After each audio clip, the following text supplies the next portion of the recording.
My name is Linda, Linda Marsa, Marsa.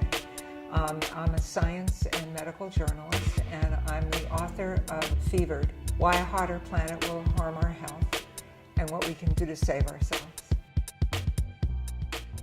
Valley fever got its name from California's Central Valley, which is where I think the first reports started bubbling up into the medical literature. Valley fever is caused by a fungus. They call them coqui spores. And the spores live in the soil. And normally they're innocuous. But several things have happened in the Southwest. The first thing is that you've had a lot of development, with the migration of people to the Sun Belt.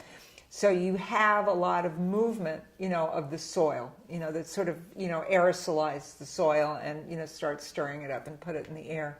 The second thing is that these coqui spores really thrive in hotter temperatures. The hotter temperatures really benefit the coqui spores because they grow better in hotter temperatures, and also when you have scorching weather, it burns off the surface vegetation, so whatever rainfall does fall, the coqui spores absorb it and, proliferate more. And then the third aspect of that is that the scorching weather burns off the surface vegetation, so that when you start having these winds, the coqui spores get blown all over the place. And the reason why it's endemic, say in Arizona, and it's really reaching epidemic proportions, is because of the dryness and the development. Those two factors have really gone hand in hand, and it's getting drier. As it gets drier, you'll see more and more of these spores proliferate.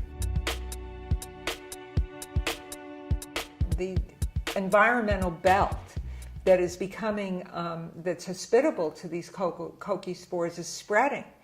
So there's larger areas that are desertified, and then you have larger areas where the winds are blowing. Some of these spores can be carried 500 miles.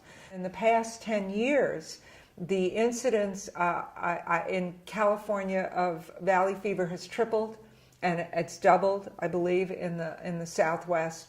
And the CDC, the Centers for Disease Control, really thinks that it's really starting to reach epidemic proportions. But it's localized to the Southwest, so, on a national level, people aren't really paying attention to it. But I think as more and more areas become desertified, we're going to start seeing more and more outbreaks of valley fever. Of course this is going to increase. We're seeing places becoming more and more desertified.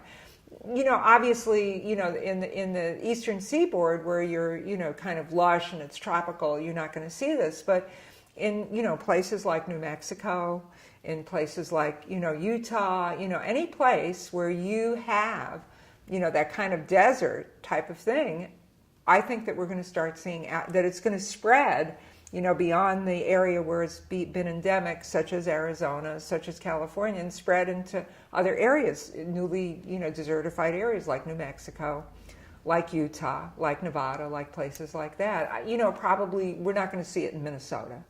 We're not going to see it in Northern California, but I think we are going to start seeing it in desertified areas because the spores can be carried 500 miles or more by the winds. 60% of people who get the coqui spores really don't exhibit really much symptoms. So it's not that big of a deal. And another, maybe 30%, they get sick with kind of flu-like symptoms, and, it's unpleasant, but they get better. But there's a small percentage of people that are completely debilitated. It scorches the lining of their lungs, it escapes into the brain, they have all kinds of neurological difficulties. People are wheelchair bound, sometimes they never can leave assisted, specialized nursing facilities.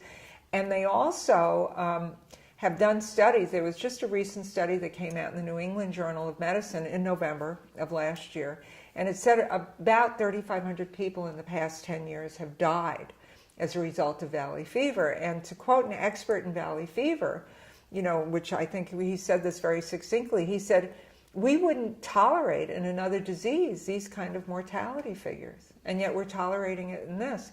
And one of the problems with valley fever, aside from the fact that, it's going to spread, is we don't have a vaccine.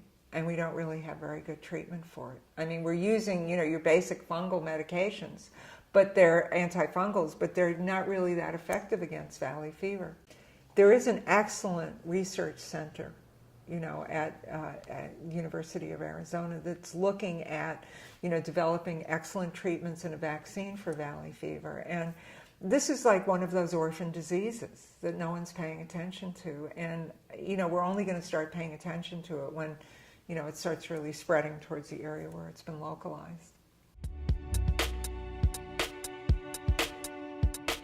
You look at Phoenix, it's just hugely developed. I mean, 30 years ago, it was just a really small town. Now it's, grown, just by 10 times, and people have to go somewhere, they have all the, you do one subdivision after another. So that's sort of hand in hand, is the rise of the Sun Belt, the migration to the Sun Belt, all these constructions, that sort of stir up the soil, and then, the hotter temperatures. So I think they're working hand in hand. In July 2011, Phoenix had Arabian Peninsula style haboob, and haboob is an Arabian word, and a haboob are these huge dust storms that come skittering across at 60 miles an hour. It's really incredible. I believe this was 100 miles wide, and planes had to be stopped. The airport was, the flights were canceled. And the hospitals were just filled with people with respiratory infections, asthma, and then a skyrocketing cases of valley fever because of all of this going on. Valley fever is just one of the diseases that we're going to see a rising incidence of because of higher temperatures.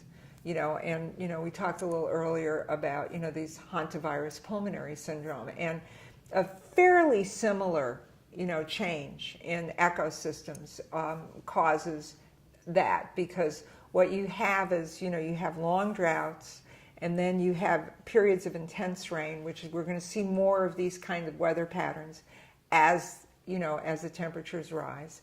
And when you have these, first, the droughts wipe out, certain predators. And then when the rains come, it causes a proliferation of the food for, say, mice and, different types of small animals that spread the hantavirus. So I think that, valley fever, hantavirus is one. Another one is just mosquito-borne illnesses like dengue hemorrhagic fever, which we've had outbreaks now in Texas. It's become, endemic in Puerto Rico. We've had outbreaks all over the Florida Keys. So we're seeing that, and not so much in the Arizona area, but we're seeing Lyme disease moving northward, as the hosts for this tick-borne illness, migrate northward because of rising temperatures. So we're going to be seeing higher incidence of diseases.